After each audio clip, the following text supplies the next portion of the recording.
So he said that you've had a interesting journey with your with cannabis in your life, and people like the drug talk on this podcast. So Yeah. why don't you tell us that story? Well, I didn't touch like I didn't even like know where to find any type of drug or like, obtain alcohol prior to graduating high school, like until I got to college. And like mainly because I'm a Nigerian, first generation Nigerian. My parents came over like in their late 20s, early 30s. And like I don't know if you know anyone who is Nigerian or talk to them about, their childhood, but that shit is just like it is like a shared experience, across the board for all like Nigerians my age.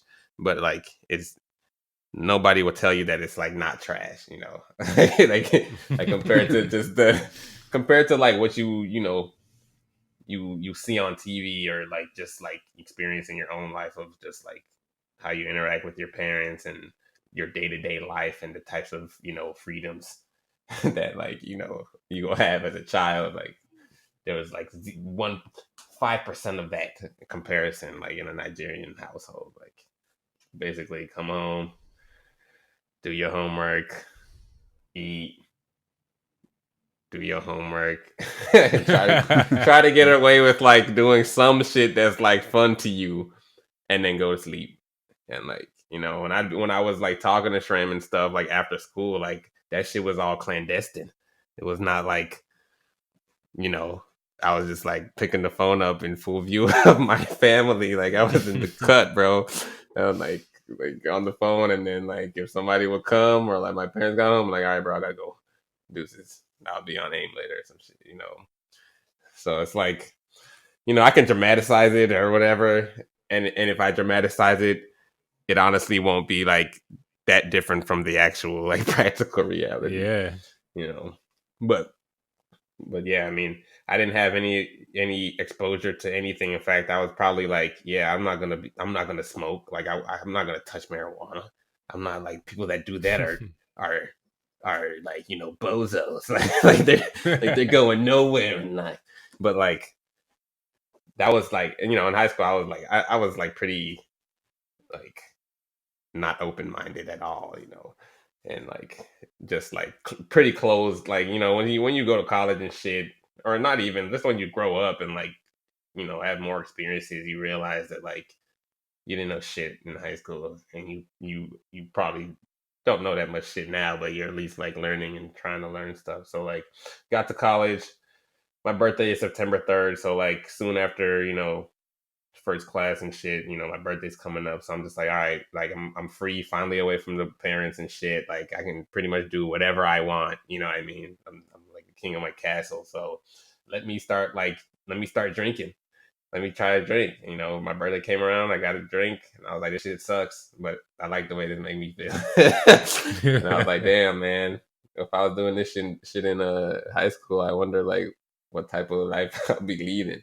But like in my college there was you're in different dorms and stuff, and I was in this dorm. I was on the fourth floor, and I made friends with these people, um and one of the guys in the group of people I was fucking with, he lived in on the same floor but in suite 420. And that was just a coincidence, bro. It was complete coincidence. Like this dude just happened to be like a massive stoner, like coming into college, and like he was in freaking suite 420. So like I would go to this dude's crib, and when I say that, I mean I'm going down the hall from my down the hall from my dorm. I go to his suite, and like in the suite there's four rooms, or like two rooms with two people in each room.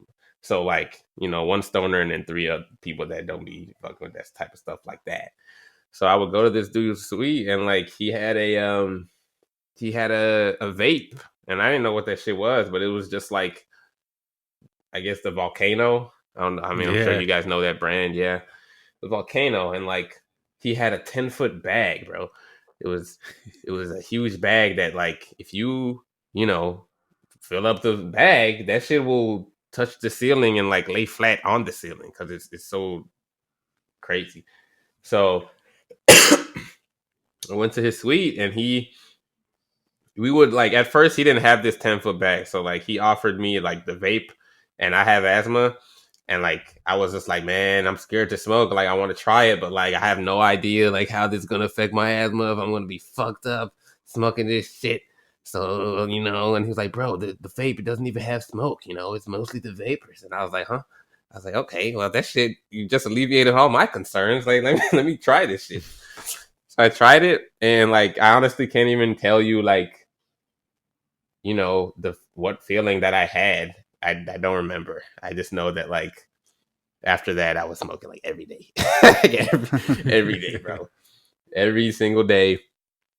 Like I'll go to class if I go to class, and I was like my first year was trash. So like I was just like I didn't know how to cope with the freedom, so I just wasn't, I had no habits of discipline whatsoever.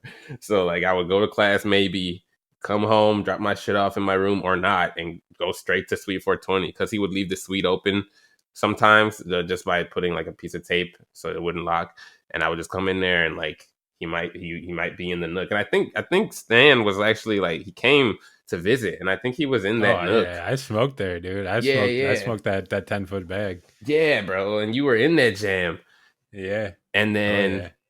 like so you saw that nook, you saw like the tapestries my man's had like Yep. around, Very and like psychedelic. the lights, yeah, Christmas light, and it was cold, bro, and I can even like thinking of that space, like if I happen to like make one corner of my house or closet like someplace where I would just vibe out, I would make it like how he had that shit, like with the lights, Mm.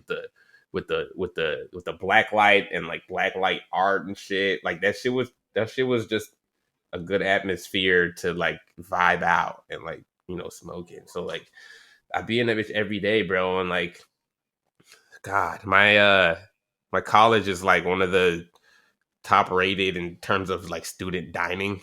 So like when I say that, like I'll tell you that like we had like on a daily basis, it was like chefs, legitimate like chefs, like cooking shit, and there would be like in this glass, like like the glass you would see at like a deli that's covering the seafood. It would have like the steaks of the day, like steaks, bro.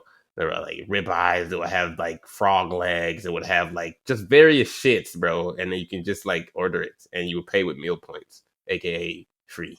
You just, like you just eat this, and there was different stations. So like we would get high and we would go. It's called, well, I won't even say the name. I don't know, but it will go to the eatery and get like a shitload of good ass, you know, fucking foods, like good ass food, and bring that shit back and max on all of it, and then just be high. And it was just nights. And I will say, like I did terrible my first semester and my second semester, but mostly my first semester.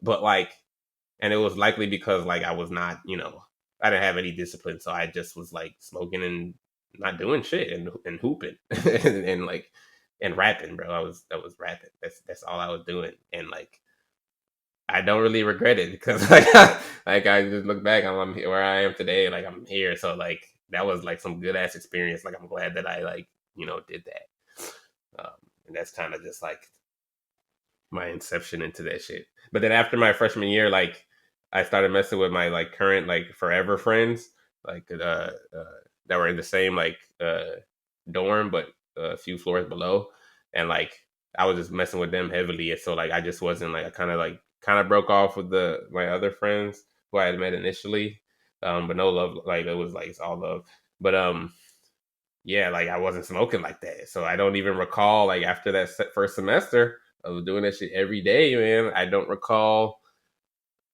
when I think I might have smoked again, like my senior year, second semester. Like somebody had some weed, like I was at a house party or something, and I was like, oh shit.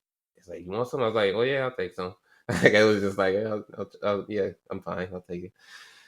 But like, yeah, nobody like most people I meet don't know that like I had that stint, initial stint foray The into freshman the- year time. Yeah, bro, that shit was just like a nonsense time. Like it was nonsense, man. It was a nonsense time, but it was like fun. Like I feel like everybody at the beginning of their smoke like journey starts off very heavily, at least from what I've gathered out of people's stories. Like even myself, like there's always the one time of going too far with it, and then it doesn't scare you away Yeah. though, and then you just keep smoking, you know.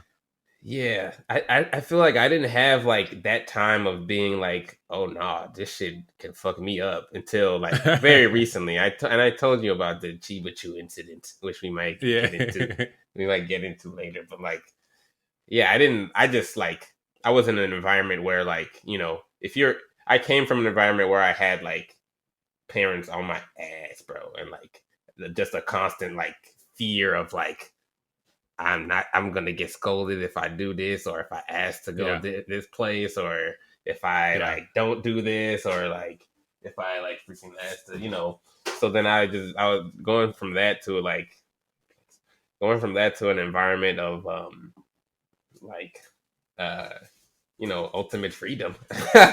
Like you will not know what to do with yourself. You will just really be like, oh, I finally don't have this. You're doing everything. Yeah, bro. You don't have the constant like stress of having them eyes on you, bro. Of like, because that shit is legit like a constant state of stress and anxiety.